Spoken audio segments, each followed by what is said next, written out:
Queridos, em primeiro lugar, eu desejo saudar a todos com a paz do Senhor e dizer-lhes da minha alegria imensurável de poder estar esta noite participando de mais um ano nesta conferência assembleana promovida, organizada pela Faculdade Pfeiffer. E já de antemão quero agradecer ao pastor Abigail, pastor Abinair, homens por quem eu tenho estima, admiração, e estendendo a todo o ministério, a diretoria desta igreja e obviamente a diretoria desta faculdade. Quero louvar a Deus pela vida destes abnegados servos que não têm medido esforços para formar homens e mulheres no caminho de Deus. E outro sim, preocupada com estes dias que vivemos, em preservar o avivamento. São homens que eu não teria a ousadia de chamá-los de companheiros, haja vista que eu não estou à altura, mas eu quero ter a ousadia de chamá-los de amigos. Quero agradecer a todos e fazer menção do pastor Claudeir, que é com quem temos mantido contato, temos uma amizade em particular, então quero agradecê-lo e a todos os demais. E os amigos que estão aqui presentes, como o presbítero Ricardo, tantos outros, Rodrigo, e tantos demais que, sabedor de que estaria aqui, estão aí orando por mim. Que Deus recompense-os ricamente. Queridos, eu quero convidar-los a ler um texto que está no livro do profeta Isaías, capítulo 38. Capítulo 38 e o versículo 1.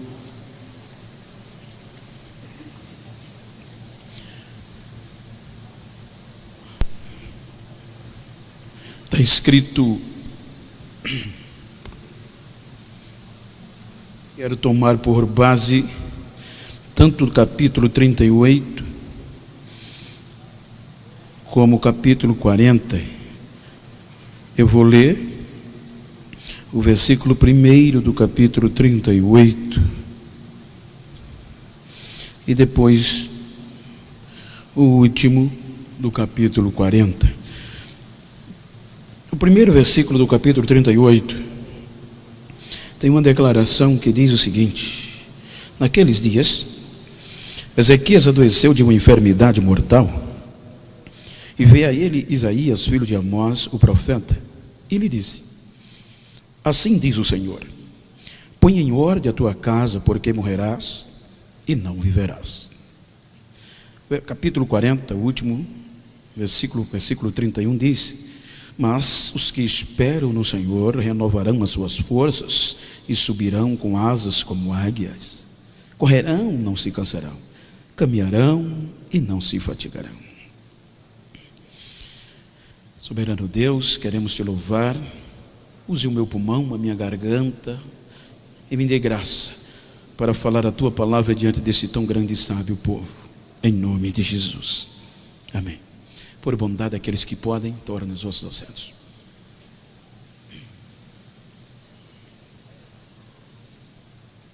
Queridos, tomando por base esse texto,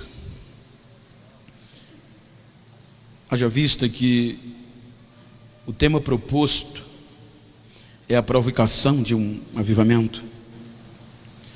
Quando nós observamos os dias que vivemos, as mutações tão constantes, quando nós observamos para o crescimento da tecnologia, da era digital, da qual somos uma geração que desfrutamos dos benefícios que ela assim nos propõe.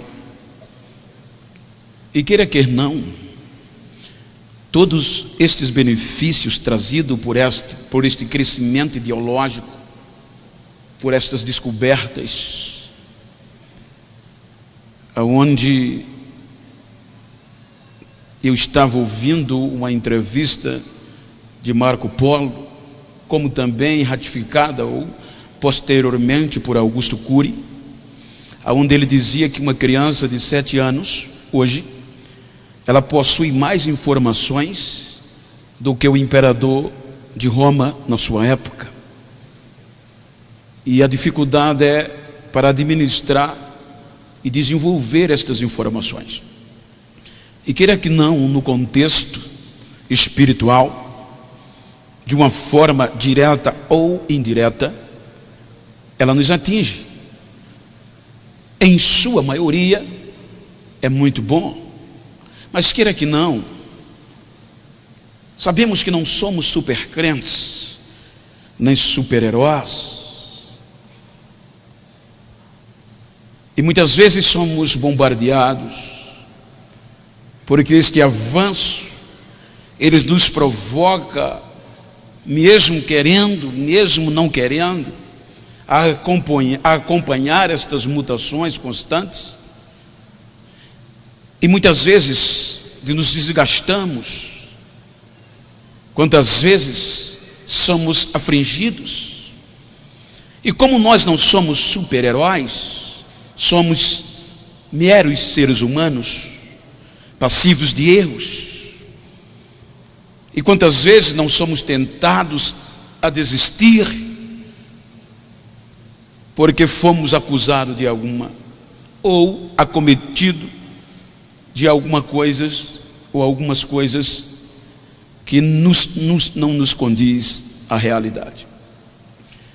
Então, quando nós observamos o texto, quero tomá-lo por base para falar de 4 períodos tenebrosos, aonde a insensibilidade permeou, aonde a ausência da presença de Deus foi perceptível, aonde precisava de alguém para provocar.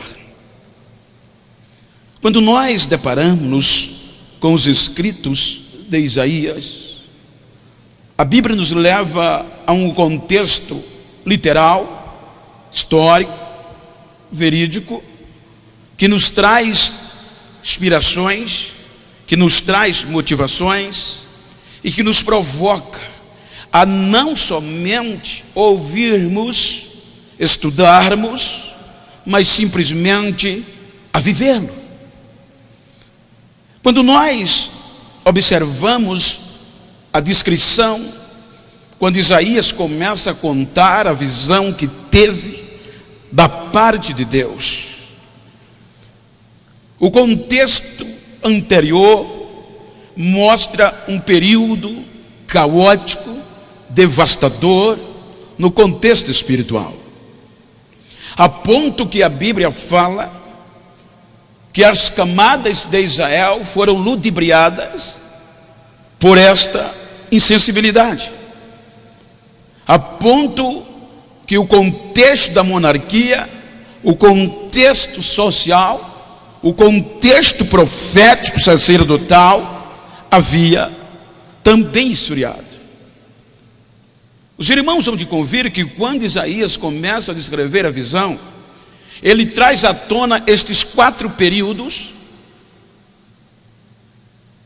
avassaladores no contexto sócio, político, econômico e, sobretudo, espiritual no meio do povo de Deus. Vejam que na descrição de Isaías, ele começa falando, visão que teve Isaías, filho de Amós, o profeta. Então ele mostra nos dias de Uzias, Jotão, Acaz e Ezequias. Quando nós debruçamos um pouco acerca do período de Uzias, nós deparamos-nos com um período de incertezas. A Bíblia mostra que o rei Uzias era um homem temente a Deus. Está no texto bíblico que Uzias andava segundo a vontade de Deus, a ponto que Deus o engrandeceu de uma forma tremenda. Os irmãos hão de convir que a Bíblia fala que Uzias se tornou tão conhecido ao ponto de se ensoberbecer. A Bíblia diz que ele ficou conhecido, além do contexto monárquico, como também um grande engenheiro, descobridor, provocador de ciências. A Bíblia diz que Uzias teve a criatividade de inovar, de revolucionar o contexto militar, bélico, porque a Bíblia diz que foi ele que criou, que estabeleceu para o povo de Israel um homem que tinha um exército de guerreiros, mais ou menos de 307 mil guerreiros, e ele veio com os escudos, capacetes, proteção.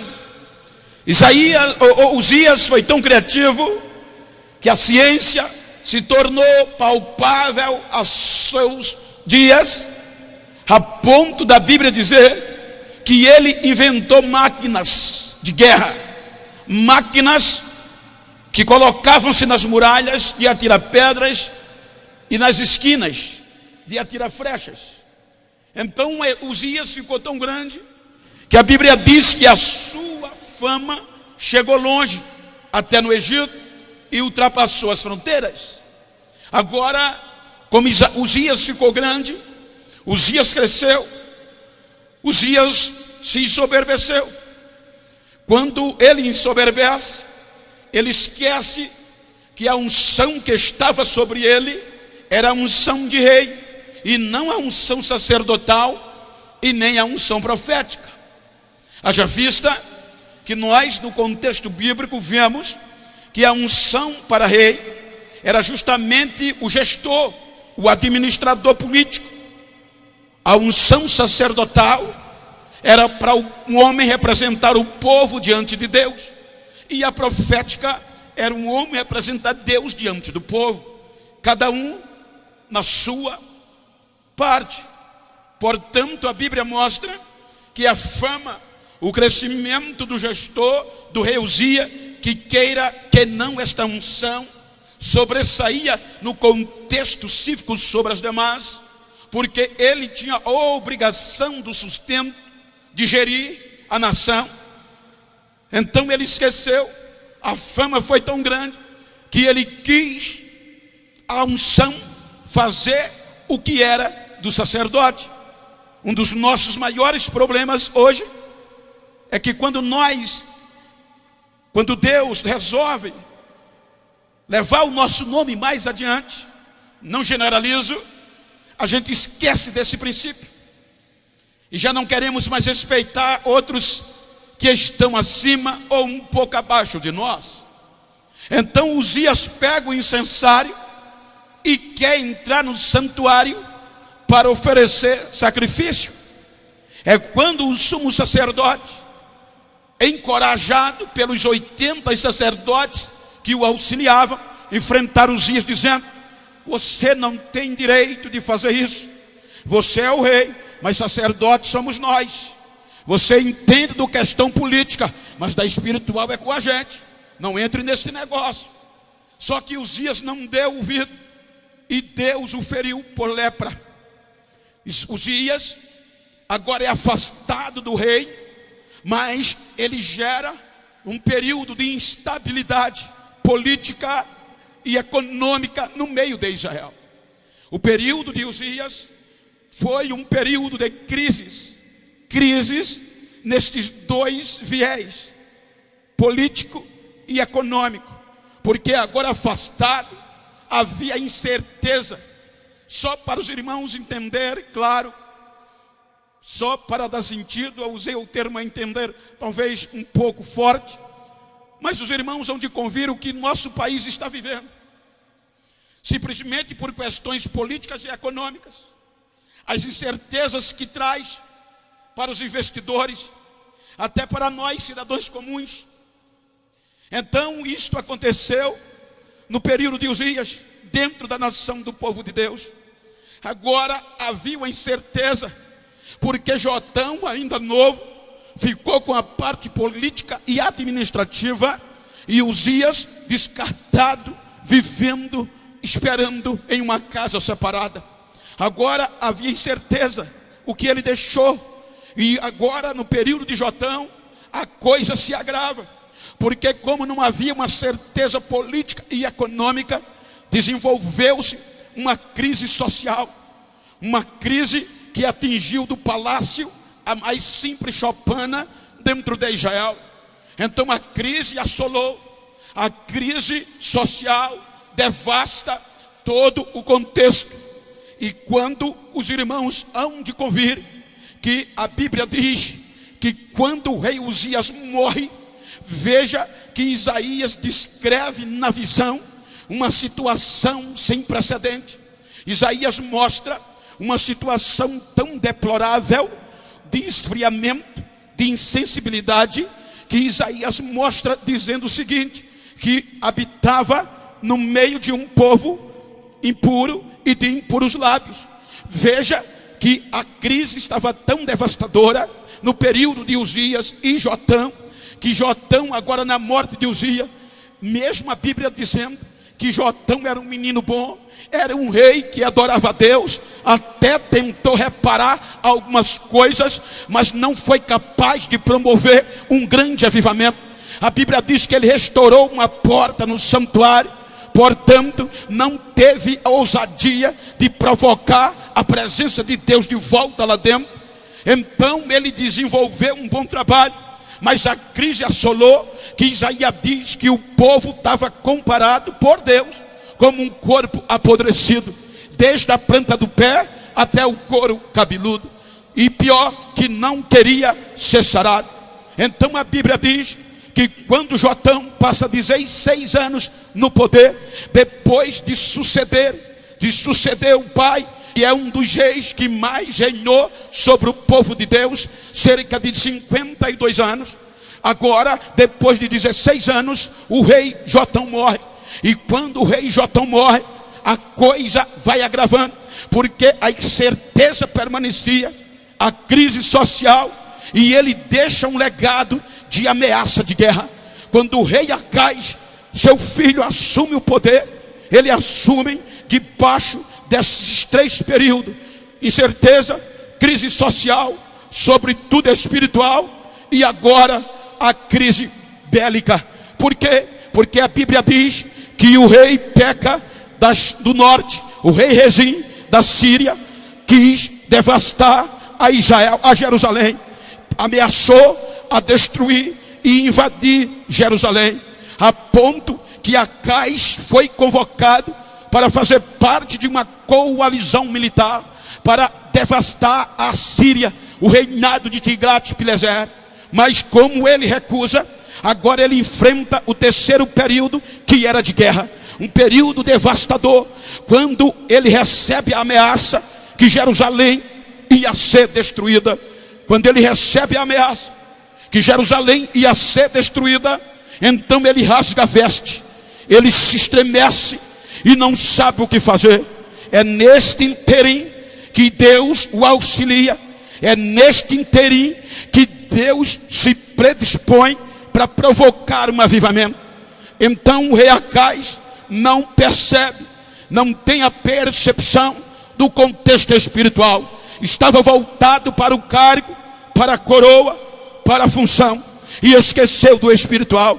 Aí Deus é tão bondoso que vai aonde estava o profeta Isaías e o manda a subir ao palácio para dialogar com o rei Acais. A Bíblia diz que quando Isaías chega no palácio para falar com o rei Acais, a palavra era motivadora. Isaías diz a Acais: não temas e não perturbe o teu coração. Na nossa linguagem, Acais, não perda uma noite de sono. Rei Acais, escuta o que diz o Senhor Deus do teu pai Davi: eu livrarei Jerusalém por amor ao meu servo Davi. Eu te livrarei da mão dos teus acusadores. Só que o rei Acais estava vivendo tão insensivelmente que a Bíblia diz que ele fazia o que era mal aos olhos do Senhor. Então ele menospreza Isaías, e Isaías vai incisivamente o motivando, dizendo: Acais, escuta, rapaz, se tu não estás acreditando, olha o que Deus está te dizendo. Pede um sinal que ele será com você. Ainda que o sinal que tu peças seja alto feito os céus, ou profundo feito a profundeza da terra, aonde tu pedires um sinal, ele dará que será com você. Ora, o rei Acais menosprezou, olhou para o profeta e disse simplesmente: não tentarei ao Senhor meu Deus. E assim recusou a ajuda divina. A situação continuou. Agora o período era pior, a situação era agravante. Então a Bíblia diz que ele, em vez de olhar para um grande avivamento, para espantar a crise, ele vai em busca do braço do homem, ele vai em busca do socorro do homem. Politicamente, ele pede socorro depois de uma grande devastação ao rei da Assíria, a Tiglat-Pileser, o pior e a maior nação política e bélica e econômica do momento daquela época. Então o rei da Assíria resolve o socorrer. A Bíblia diz que Acais, ele vai agora pagar impostos exorbitantes do preço do aluguel. Ele agora predispõe tornar Jerusalém um vassalo do Deus da Síria. A Bíblia diz que quando o rei Tiglat-Pileser recebe a proposta, é quando ele invade as tribos do norte. Ele destrói as tribos do norte, liderada por Peca, o rei de Israel. Leva os cativos para a Síria e traz os moradores de Ava, de Cuta, Servafaim, cidades assírias, para morar em Samaria, capital de Israel. Ele também devasta Rezim, rei sírio, e agora ele traz livramento político e bélico para Jerusalém. A Bíblia diz que Acais ficou tão satisfeito que se esqueceu de Deus e foi para Damasco, aonde havia sido conquistada a capital síria. Então agora ele pega um grupo de sacerdotes. Olha como estava a situação. Agora a crise da incerteza, a crise social e a crise de guerra, agora estava na iminência uma mera e terrível crise espiritual, porque o rei Acais pega os sacerdotes e leva-os para Damasco. Para quê? Para estudar, para aprender a adorar os deuses da Síria, porque para ele agora os deuses da Síria era o Deus do momento. Foi o Deus da Síria que livrou Israel das mãos de Peca e Rezim, a ameaça contundente. Então uma situação parecia favorável. O rei Acais provoca uma idolatria sem precedente dentro do povo de Deus. O rei Acais provoca um período espiritual decadente no contexto do reino do sul, a ponto que a Bíblia diz que ele estabeleceu altares nos montes, ele estabeleceu estátua no lugar do sacrifício, ele fechou a porta do templo central, ele fechou o santuário de Deus para ninguém mais adorar o Deus de Israel. Agora a crise espiritual é sem precedente, a ponto que o povo agora entra em situação aberrante. Queimavam os seus próprios filhos, o povo de Deus. Olha que situação. O povo de Deus, o povo gerado de Abraão, agora queimava os filhos em sacrifício aos deuses da Síria. Até o próprio rei Acais estava nesse interim. Então a Bíblia diz que agora o período era de desafio. A situação era tão contundente, agora a situação quase que generalizada. O povo corrompido, a situação bélica devastada, a situação política acabada. Por quê? Porque diz a Bíblia e a história que todas as nações que tinham relacionamentos diplomáticos com Jerusalém romperam este relacionamento. O Egito, a Jordânia, Cisjordânia, nações circunvizinhas romperam, fecharam as fronteiras, porque agora Jerusalém se tornou escravo dos assírios. Os assírios, que diz um contexto histórico que tinha uma prática de que todas as nações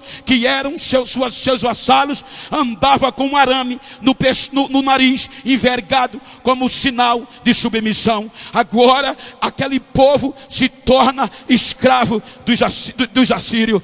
A coisa ficou séria, mas dá-se para entender no contexto histórico que no meio do caos, no meio da insensibilidade, no meio do esfriamento espiritual, ainda tinha um grupo de remanescentes, ainda tinha alguém que esperava um agir de Deus, ainda tinha alguém que orava para a volta de um grande avivamento. Tinha um grupo de adoradores que não se continha quando olhava para os montes, que via os israelitas, os hebreus, queimando incenso aos deuses da Assíria. Eles não conformavam, eles elevavam a voz e diziam em cântico, em forma de oração, como diz o Salmo 121, elevo os meus olhos para os montes, de onde nos virá o socorro? Mas eles ainda numa esperança diziam, o nosso socorro virá do Senhor que fez o céu e a terra. É Ele que guarda a nossa entrada e é Ele que guarda a nossa saída. Ainda tinha uma nação remanescente esperando a volta de um grande avivamento.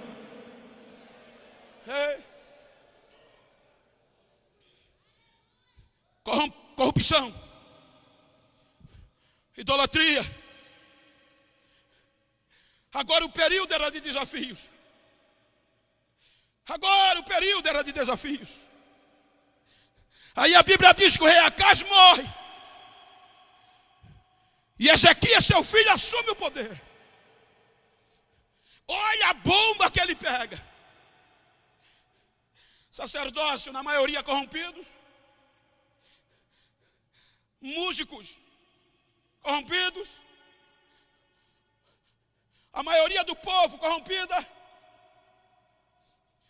Cenário político devastado. Como resolver? Só que Ezequias é tremendo. Ele sabia que a situação era tão caótica que não ia depender da coroa, nem da função. Porque tem coisa que o cargo não resolve. Tem coisa que não se aprende em sala de aula. É bom estudar. Quanto mais estudo, melhor.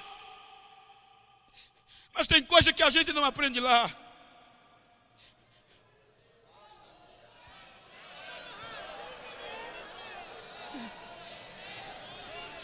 É aqui que Ezequias descobre que para resolver aquela situação não ia depender do contexto político. O que ia resolver era um grande avivamento. Ele vê que para resolver aquela situação tinha que trazer a presença de Deus de volta. Tinha que ter os cultos que tinha de primeiro no começo. Tinha que ter os sacrifícios que tinham no começo. Tinha que ter a confiança em Deus que tinha no começo, nas histórias que os papais contavam.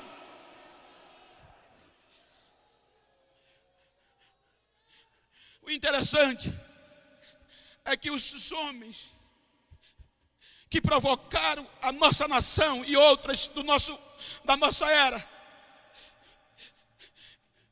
eles provocaram não pelo conhecimento, mas pela ousadia. Como não lembrar de Charles Finney, provocador de um grande avivamento, que a história diz que aonde ele chegava a pregar, às vezes chegava em uma fábrica, os trabalhadores paravam as máquinas para o ouvir. Em poucos minutos, os funcionários eram embriagados pelo poder do Espírito Santo. O avivamento caía. O que dizer de Spurgeon, o homem que era detentor de gota úrica, depressivo, pregava um sermão, passava dias dormindo por conta de gota úrica. Eu sei o quanto incomoda, porque às vezes eu termino de pregar e tenho que chegar no hotel, colocar a perna para cima, porque eu também tenho esse contexto. Inclusive meu joelho está com uma semana cheio de água, já tirei 80 ml, mas ainda está no mesmo contexto. Ou seja, é preciso às vezes, a gente não entende o que nos move. O que dizer de Dwight Moody, provocador de grande avivamento? O que dizer de Wesley? Olha onde eles provocavam as nações, eram provocando Deus. O que dizer do nosso contemporâneo, quando na década de 40, um grupo de seminaristas americanos foi à Inglaterra visitar a casa ou o histórico de John Wesley. E diz a história que quando aquele grupo de seminaristas chega na casa de John Wesley, o Cicerone sai mostrando os pontos turísticos e as evidências. Aqui era a escrivania dele. Os jovens choravam. Aquele grupo de jovens com ambição de viver um grande avivamento. Aqui era a cama onde ele dormia. Aqui era a Bíblia que ele pregava, que ele lia. Aqui era onde ele sentava. Aqui era a cadeira que ele orava. Olha a marquinha do joelho dele. Final da tarde terminou a visita e os seminaristas voltaram para o transporte. Quando foram fazer a contagem de reconhecimento, faltava um moço. E aquele moço, agora vão procurar quem é que está faltando, onde é que a gente encontra ele. Aí voltam para a casa de Wesley, vão em todos os cômodos e não encontram. Quando entra na sala que Wesley orava, o jovem estava lá de joelho. E quem era orando? E qual era a oração daquele jovem? Senhor, tu avivaste esta nação pela boca e a vida de Wesley. Me usa também. Eu estou aqui. Faz de novo. Faz de novo. Faz de novo. Quando ele orava, aí o mestre, o Cicerone, chega no ombro dele e coloca a mão. Billy Graham, levante, meu filho. O nosso ônibus já vai. Levante. Levante, o nosso ônibus já está indo. Quem é Billy Graham? O homem que é conselheiro e foi por muitos dias de governos americanos. O homem que se recusou a se candidatar a presidente na maior nação do planeta, porque não quis se rebaixar, achando e acreditando que ser um avivadilista, um ungido de Deus, é maior, mais poderoso do que ser presidente da maior nação.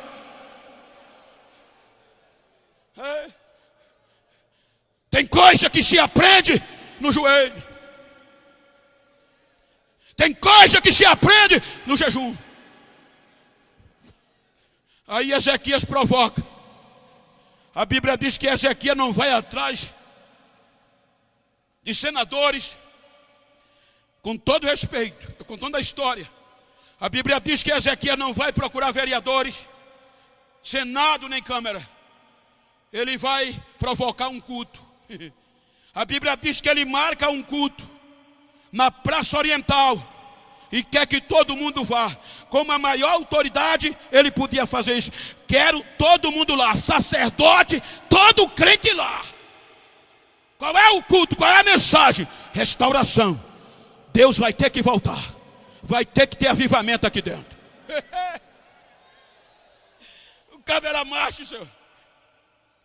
A Bíblia diz que quando ele fez o culto na praça pública, então ele insultou os sacerdotes. Vou conjecturar o texto. Preciso sacudir esta cidade. Precisamos de liberdade. E para isso, temos que trazer a presença de Deus. Só um grande avivamento, só o Espírito do Senhor descendo, que vai resolver isso. Eu quero saber quais são os sacerdotes que estão dispostos a se santificar comigo. A Bíblia diz que levantou-se um grupo de sacerdotes. Conte com a gente. Eu preciso de levitas, de músicos. Um grupo de levitas músicos levantaram a mão. Um grupo de pessoas levantou a mão. Aí agora ele sente forte. Quando ele encontra aquele grupo de crentes, provocadores de um grande avivamento, Então ele marca o dia do culto. Quando ele sai dali, ele já manda pintar a igreja. Sai pintando a igreja. Restaura a igreja. O que é que está acontecendo? Estão fazendo reforma? Mas vai ter festa, vai ter. O Espírito de Deus vai descer de novo. E o avivamento vai cair. Já estamos preparados. Quando o povo se santifica, aí ele diz: agora vamos arrebentar com tudo. Dá para ouvir até hoje. Não adianta a gente sentar e falar de avivamento sem a gente renunciar a algumas coisas. Eu não vim aqui falar da história do pentecostalismo. Eu podia até falar, eu poderia falar de Atos dos Apóstolos. Mas eu vim aqui provocar você, para você não sair daqui do mesmo jeito que entrou. Os mesmos do passado, o Espírito é o mesmo. Vocês têm coragem? Tem. Contra tudo e contra todos. Para o avivamento cair, vai ter que ter limpeza aqui dentro. Mas como? Não já pintou a igreja? Não. Só pintar a igreja não vai resolver, não. A gente vai ter que subir nos montes, descer nos vales, quebrar tudo que não agrada a Deus. Vamos quebrar, meter a marreta, vamos jogar dentro do fogo. Agora os sacerdotes, até músico que diz que não gosta de orar, dizem, mas eu conheço o contrário. Até os músicos entraram no manto, pegaram madeira, pegaram marreta. A Bíblia diz, e eu conjecturo um pouco, agora eles sobem nos altares que o povo queimava incenso aos deuses da Síria, contra o próprio povo, contra tudo e contra todos, meteram a marreta para cima. Esse aqui não é de Deus, joga fora, quebra, joga no fogo, vai para lá, ali tem outro, joga, tudo limpo. Para Deus voltar, tem que estar limpo. Limparam, marcou o culto. No dia do culto foi tão grande que Crônica, o escritor, fez questão de registrar. Lembra daquele culto que Salomão inaugurou o santuário? A Bíblia diz que não via mais avivamento, mas Ezequias, no culto que ele promoveu, a Bíblia diz que nunca tinha visto um culto feito aquele, como desde os dias de Salomão. A glória de Deus voltou para ajudar. A glória de Deus encheu a casa. Agora o povo foi renovado, o rei foi renovado e o avivamento caiu no meio do povo. Decisões, desafios. Agora imagina, com o avivamento tudo fica fácil. É bom, é consequência, é bonito a gente pular, eu gosto de um pulinho, a gente correr, mas avivamento não é simplesmente isso. Avivamento é no outro dia, a gente está disposto. Avivamento é com 3 dias, a gente ainda está falando em língua. Avivamento é com a semana, a gente está na mesma disposição do dia do culto. Avivamento é contínuo. Era isso que acontecia nos dias dos nossos pais. Batismo com o Espírito Santo. Não se falava em língua só no culto que era batizado. Não se falava em língua só quando estava cantando hino, não. Terminava o culto e para levar esse crente para casa dava trabalho. Dava 3 dias. Quando você o encontrava, que apertava na mão, ele, além de dizer Pai do Senhor, já disparava em línguas estranhas. Agora o avivamento caiu. Agora, me ajuda aqui no retorno um pouquinho só, por favor.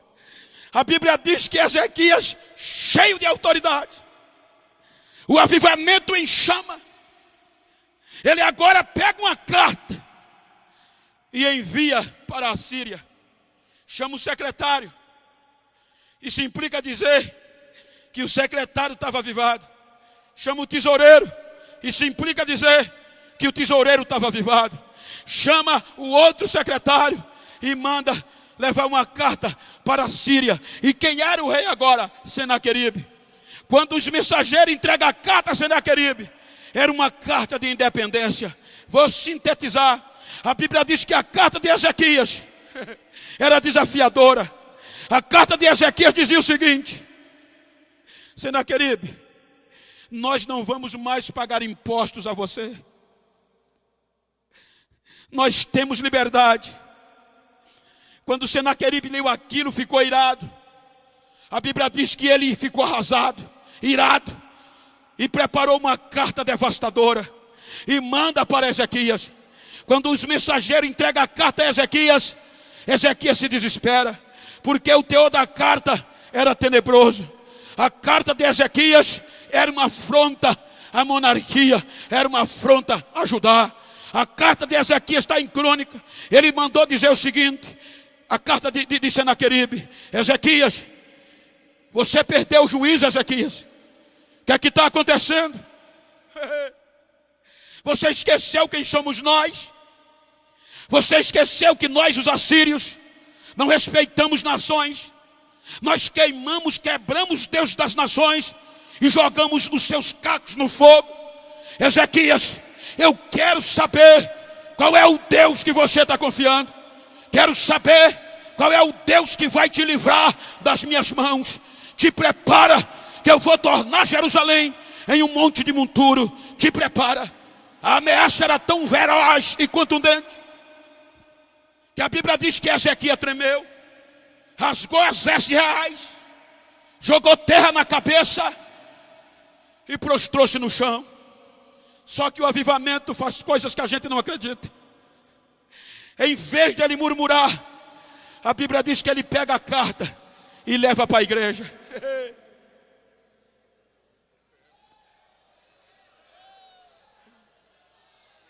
Ele pega a carta, chega na igreja, joga a carta no chão.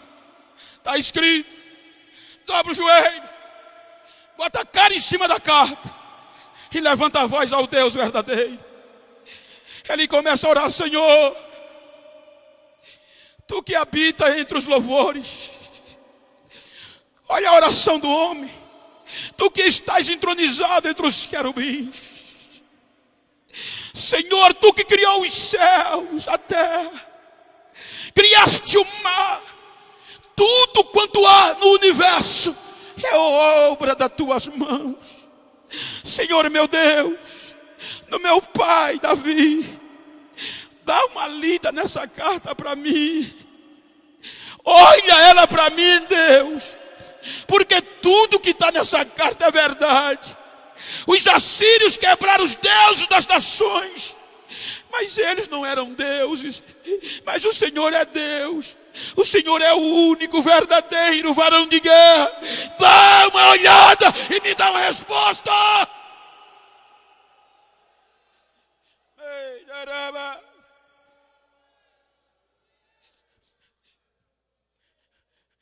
Diga para quem está ao seu lado: estude. Diga a ele: nunca pare de estudar. Mas diga a ele: nunca deixe a marquinha no joelho apagar.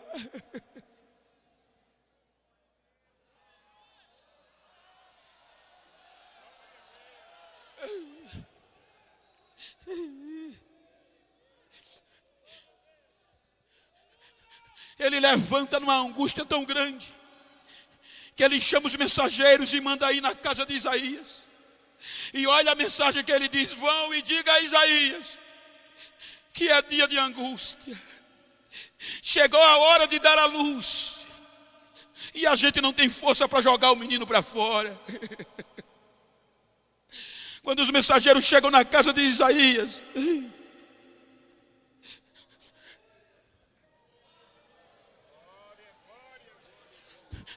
aí Deus diz: Isaías, vai com eles. Aí Isaías chega onde está Ezequias e diz: Ezequias, isso aqui é Deus, irmãos. Escuta o que diz o Senhor Deus do teu pai Davi. Eu vi a carta que me mostraste, e eu ali, e assim diz o Senhor: não temas, Senaqueribe, porque agora sou eu que vou colocar um anzol no nariz dele. Eu vou colocar um freio de cavalo na boca dele e vou fazer ele voltar pelo caminho que ele vem, para saber que ainda tem Deus verdadeiro dentro de Jerusalém.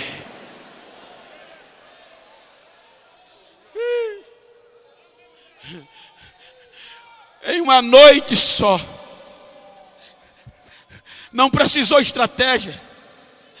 Um anjo desce do céu naquela noite. Os assírios e outras nações alugadas estavam prontas para devastar Jerusalém. Um anjo só mata 185 mil soldados. A pior e a mais poderosa nação da época foi devastada. E agora, no outro dia, Senaqueribe é morto pelos próprios filhos. Imagina a potência midiática. Todo mundo temia os assírios, porque eram ferozes. Matavam os seus inimigos, tirando o couro vivo, beliscando, sufocando. Agora a notícia se espalha: os assírios foram devastados. E a pergunta era: qual a nação que fez isso? A resposta era uma só: o Deus de Ezequias acabou com a raça de Senaqueribe. Agora a notícia se espalha. Agora o nome começa a soar. É aqui que está um dos maiores perigos. É aqui que está um dos maiores perigos da nossa geração. Um dos maiores perigos e uma das maiores dificuldades da nova geração é esquecer que é Deus que faz. Eu terminei o meu curso de teologia, já preguei, Jesus batizou, Jesus salvou, quebrei tudo. Não é assim? Quebrou nada. Quem quebra é Ele. A fama se espalha. A Bíblia diz que os egípcios e os circunvizinhos provocaram uma relação diplomática de novo. Mandavam os seus embaixadores para reatar o relacionamento. Quem não quer ser amigo de um crente avivado, meu irmão? Quem não quer ser amigo de uma igreja que Jesus está lá dentro? Agora, a fama, o nome, Ezequias aceita a proposta, recebia os diplomatas egípcios, mostrava a riqueza.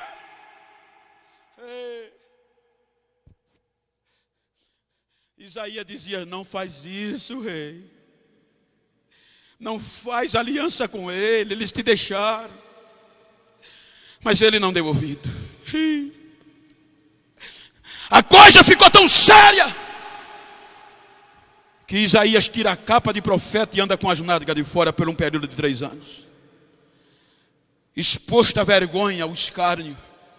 Depois de 3 anos ele entra em uma reunião do Egito com Ezequias, furtivamente, e já chega dizendo: escuta o que diz o Senhor Deus. Assim como eu andei esses anos com a vergonha de fora, vão ficar todos que confiam nos egípcios. Bateu a porta e vai embora.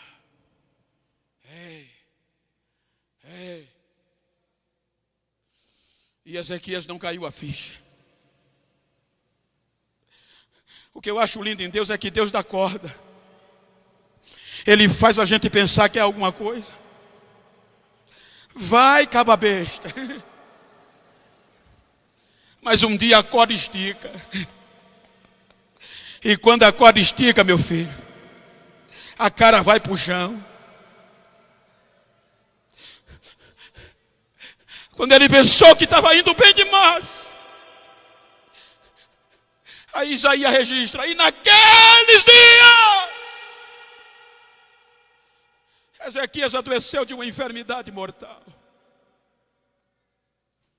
Irmãos, se você analisar a biografia de Ezequias, a história diz que ele começou a adoecer por dentro. Os seus órgãos internos começaram a se decompor.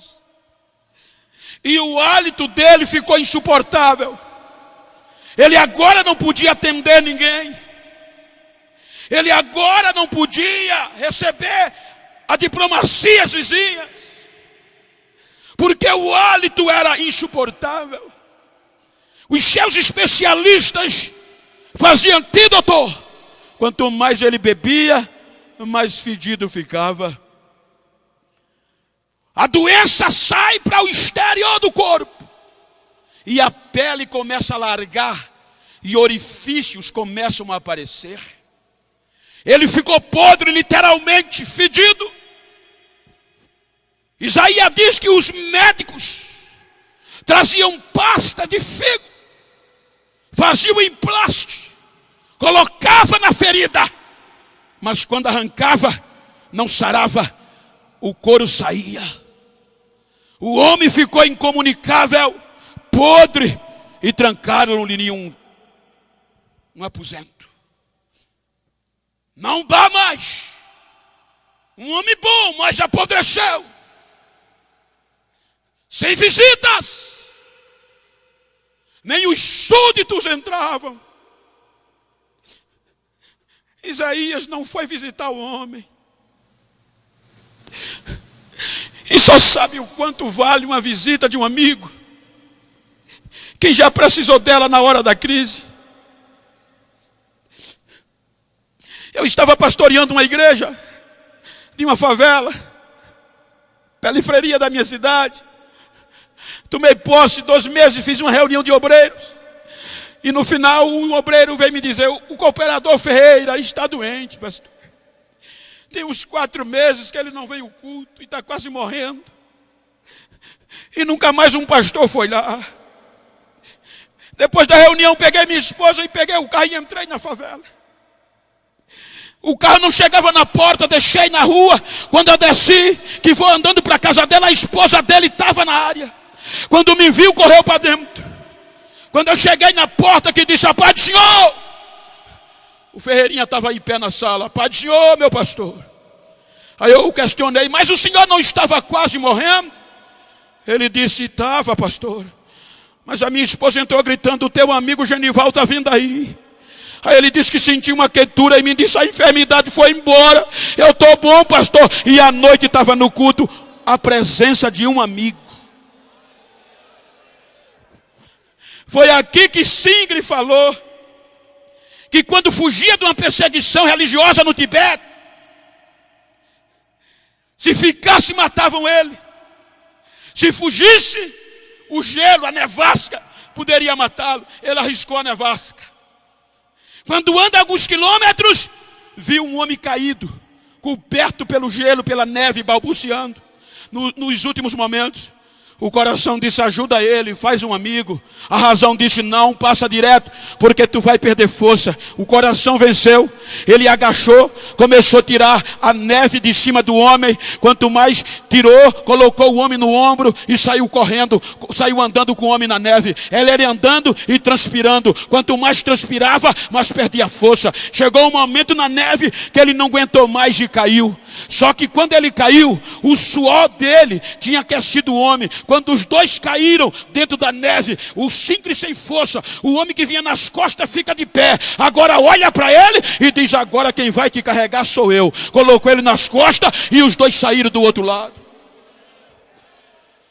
Nós estamos cheios de gente para ver os nossos defeitos. Tem como você dizer para esse crente e esse irmão que está ao seu lado, diga para ele: para ver os meus defeitos? Tá assim, ó. Diga: eu preciso de um amigo para me dar uma carona quando a crise chegar. Pergunta a ele: quer ser esse amigo? Diga a ele: conta comigo.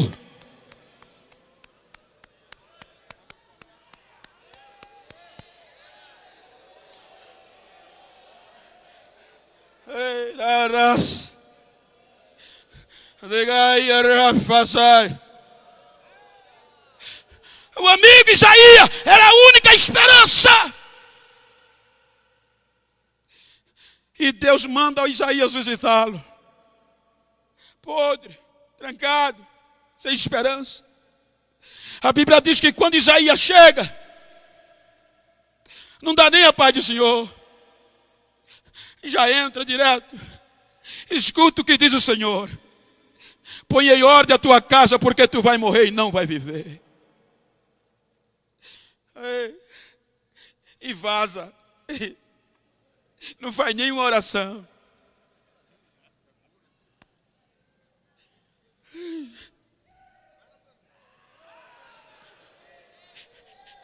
A Bíblia diz que Ezequias só tinha uma opção, qual era? Virar o rosto para a parede. Quando ele vira o rosto para a parede, as lágrimas não contêm. E o salmista no Salmo 56, salvo engano, verso 8, ele diz que Deus guarda toda lágrima que cai do olho do crente e guarda nenhum odre, para no dia da vagueação lembrar dela. A gente não valoriza lágrimas, mas a Bíblia diz que toda lágrima que cai do olho de um crente fiel, o anjo colhe e leva para Deus. Para quê? Deus reserva no odre, no arquivo. Para quê? Para quando o inferno, o inimigo pensar que vai destruir o crente, aí Deus olha para a lágrima, e quando ele vê a lágrima, sai de baixo. Ele chora, vira para a parede. Só foi o que sobrou. E parede fala de limite, ponto final. Acabou a história, terminou. A parede foi posta. Aí ele diz: Senhor, olhe que está no pretérito. E o pretérito está mais que imperfeito. Ele diz: Senhor, lembra do que eu fiz. Eu fiz o que ninguém teve coragem de fazer. Eu não quero morrer. Aí sobe a oração, rapidinho. Quando chega lá e Deus já manda o anjo: traz o arquivo. Quando olha o arquivo, rapaz, o cabo é crente. Provocou um avivamento contra tudo e contra todos. Provocou a descida da minha presença no meio do caos. A Bíblia diz que Isaías ainda estava no pátio, não tinha chegado nem em casa. Aí quando Deus olhou a história, grita lá de cima: Isaías!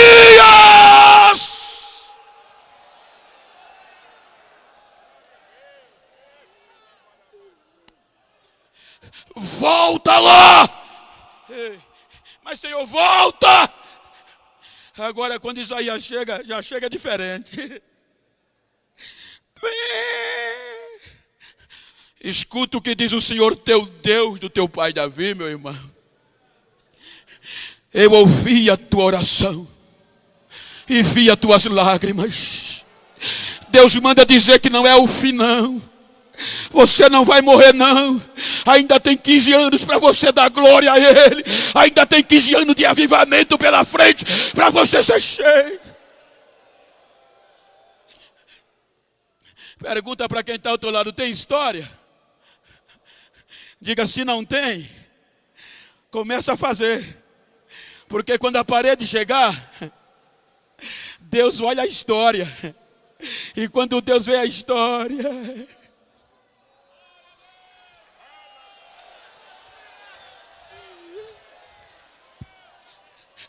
os amigos dizem: bem, a tua hora chegou. Vê eu viajando 2 vezes por mês para os Estados Unidos, para a Europa, para o Oriente.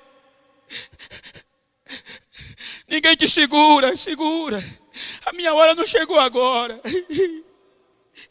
A minha hora chegou quando eu andava com as caixas de som dentro da cana de 50 quilos nas costas. A minha hora chegou quando eu passava 8 dias de jejum.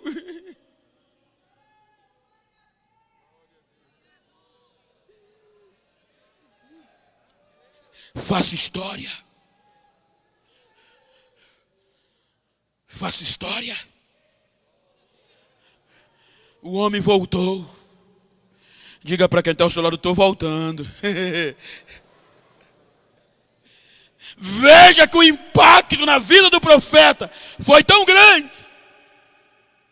que aí ele, no capítulo 40, ele faz uso da ciência na sua época. Vejam que a ciência mostra, mesmo que Isaías não sabia, mas tinha o convívio, que a águia é uma das únicas, ou a única ave que tem a maior longevidade. Vive cerca de 70 anos. Mas quando ela completa os 35 anos, os abutres chegam, dizendo: chegou o fim. Já já a gente traga ela. Por quê? Porque as penas cresceram demais, ela já não pode voar alto. O bico cresceu, ela já não pode pegar, alimentar-se como antes. E as unhas cresceram, ela já perdeu a agilidade de pegar a presa. Aí os abutres encostam, só que ela só tem uma atitude, qual? Provocar um renovo. Se quiser continuar mais 35, tem que provocar. Enquanto os abutres cercam, ela só tem uma alternativa, qual é? Juntar o restinho de força que resta, bater asa e procurar a caverna mais alta que para se esconder. Então ela junta toda a força e faz força. A caverna que a força consegue chegar, ela se esconde. Não canta mais, ninguém ouve mais. Sumiu. Cadê o irmão? Sumiu. Desapareceu, talvez morreu. Mas quando chega lá dentro, ela está num processo de renovo. Ela começa a tirar as penas com o próprio bico. E isso não é fácil.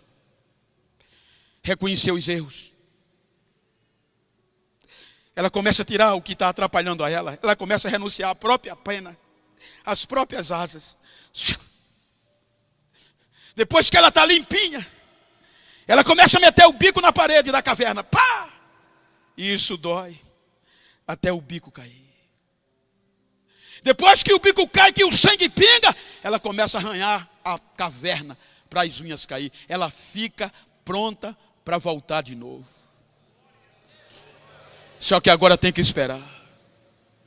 Não pode voar, não pode cantar, a vergonha é exposta, a fome chega. E todo mundo lá fora dizendo: morreu! Quem era, hein? Aí daqui a pouco as asas começam a crescer de novo. A pena começa a cobrir ela de novo. O bico novo começa a surgir. As unhas novas começam a aparecer. Aí enquanto estão pensando que ela morreu, ela está ensaiando lá dentro como vai recomeçar.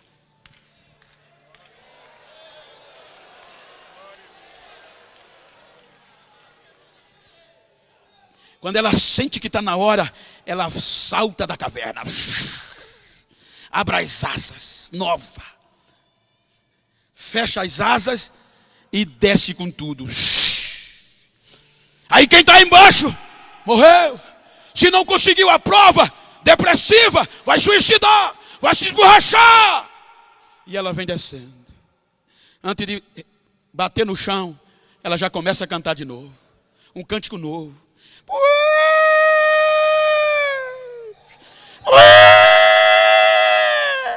Vai bater no chão. Antes de bater, ela dá um rasante, abre as asas e pega subindo de novo. Subindo e cantando. Subindo e cantando. Chega lá em cima, a ação de Deus, os raios ultravioleta desce e ela recebe uma descarga de poder de novo e volta como nunca foi. Eu não estou nem aí como você chegou.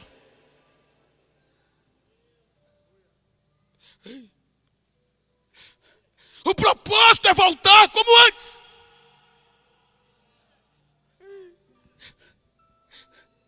Para isso precisamos provocar. Estava numa sala de aula com um mestre em judaico. Me permita. E um dos alunos perguntou a ele: mestre, por que os judeus não são crentes? A sua maioria. O mestre olhou para ele e disse: o judeu só é mais crente do que a gente tudinho junto. Se você observar a promessa, a palavra, a confiança do judeu, para eles é inabalável. É aqui que Ezequias buscou força. Porque para os judeus, o avivamento, a promessa, está na medula óssea, no tutano dos ossos.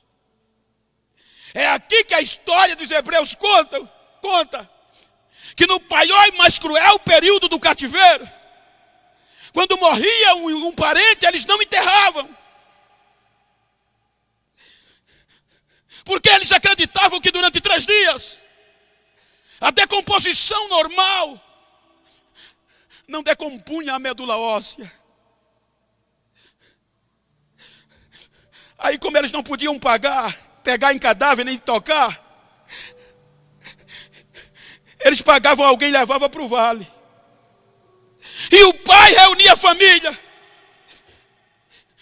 Deus tem 3 dias para trazer o avivamento.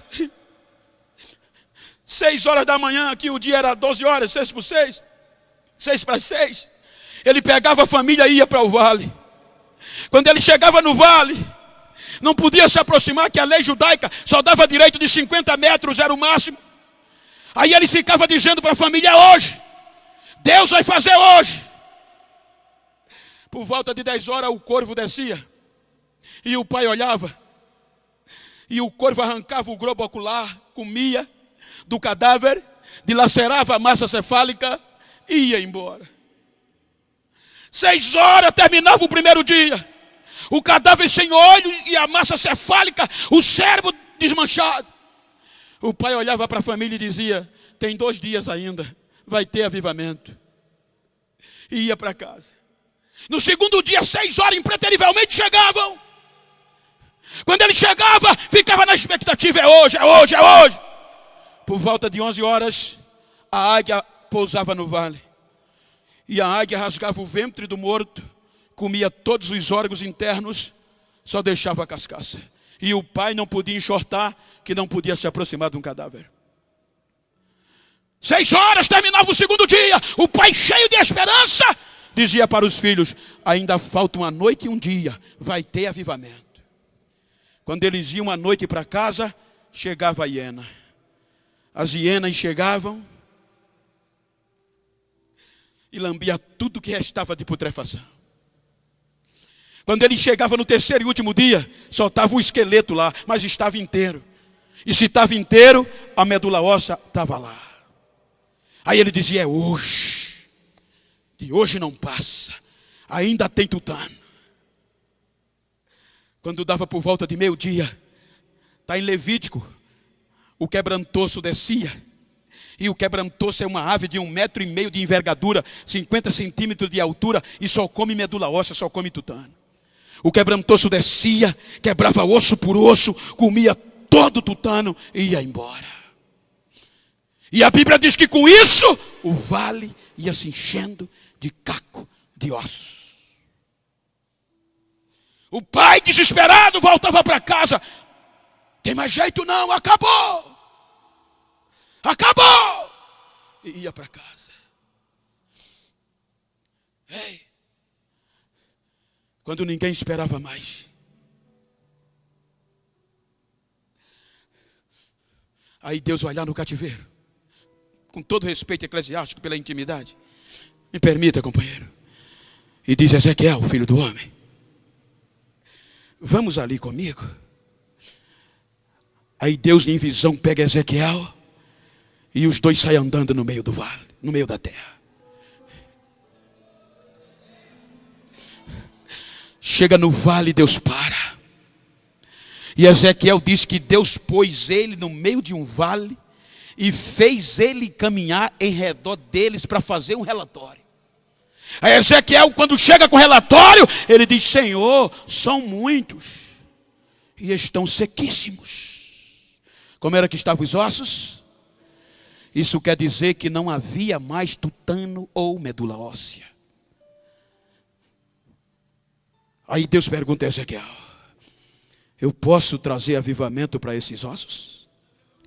Na hora, na história, filho do homem, profetiza, prega a minha palavra para eles, diga a eles que eu vou trazer tendões, vou colocar nervo, vou colocar carnes, vou cobrir de pele e encher do meu espírito.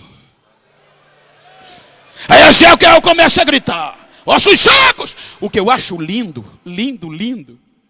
Só Deus faz isso. A anatomia do corpo humano diz que os menores ossos do corpo humano estão no ouvido. Me permita, os médicos, os que trabalham com esta área, me ajudem se eu estiver enganado. É a bigorna, o estribo, o martelo. Se o relatório de Ezequiel disse que só tinha caco, aí imagina onde estava a bigorna, o martelo e o estribo. Dá para achar lá dentro? Aí Ezequiel grita, e é a bigorna que recebe o som. Aí Ezequiel grita: ossos secos, escutem a voz do Senhor. Avivamento não vem por movimento, é pela palavra.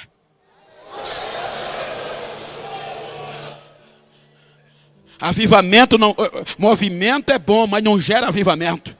O que gera avivamento é a genuína palavra de Deus pregada.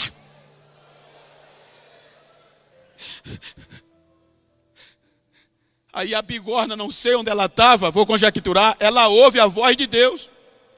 Aí a bigorna, não sei onde ela estava, conjecturando, já manda uma mensagem para os cacos da caixa craniana. Aí o caco da caixa craniana desce para os pedacinhos da arcada dentária, e a arcada dentária dá para ouvir, começa a gritar no meio dos cacos: fêmur, tíbia, caixa torácica, o Senhor dos Exércitos está chamando, venham!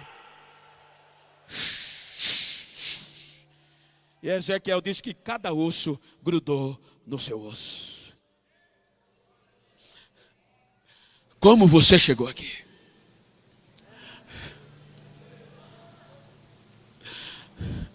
Se alguém não acredita em você, fique de pé, por favor, se você pode. Se alguém não acredita em você, não adianta esquentar a cabeça.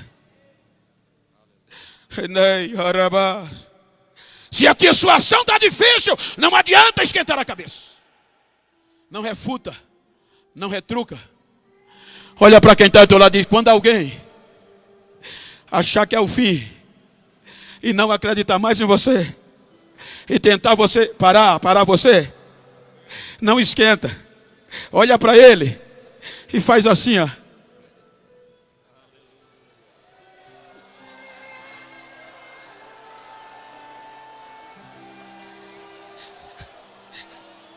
Estou voltando. Se você pode, com todo respeito eclesiástico, vira para esse crente do mesmo sexo que está perto de você, a não ser que seja parente, como eu estou aqui com o pastor. Se você pode, com todo respeito, e diga para ele: eu não estou nem aí, quero nem saber como você chegou, só quero saber como você vai sair. Pergunta a ele: tem sonhos? Tem projetos? Fica tranquilo, porque se alguém pensou que ia enterrar teus sonhos, ia enterrar nossos projetos, e que a gente ia desistir, diga: quebrou a cara. Aperta a mão dele, diga: desista não, ainda tem jeito. Abraça ele e diga: ainda tem jeito.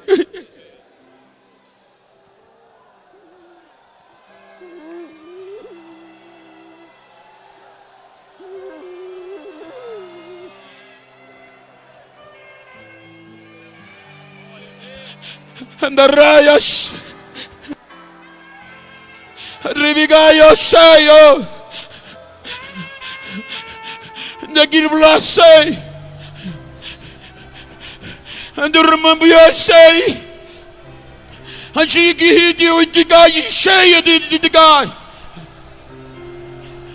Amburepiasei, irmãs. Amburmaxetite Odigai Ablau. Replaisei, Janai. E de Polixite, o que de Glaia sei, Anei. Ela é prowess. E Miguelice do mundo vai. Ainda me que decide de novo. I'm puramente que sente de novo. Eu resta de glória. I'm puramente. I'm protecting the rights that people are wrong. And they were in the sea, and if I had the client said, or Machaya Rashao.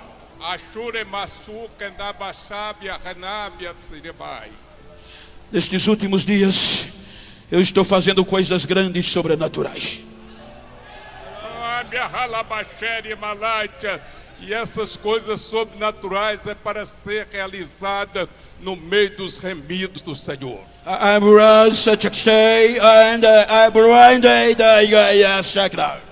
Não temas ouvir essa palavra, porque ela está te transformando, ela está te curando da mente até a planta dos pés.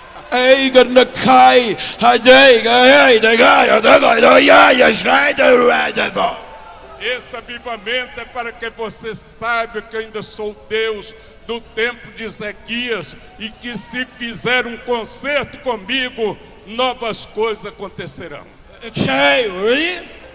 Renova as tuas forças nesta palavra. E eu estou convosco por todo o tempo.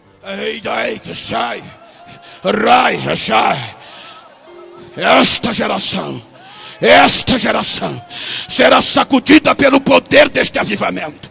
Vidas que estão aqui serão usadas pelo poder da minha glória, e eu farei estremecer esta nação e esta terra por meio de vós, diz o Senhor desta igreja.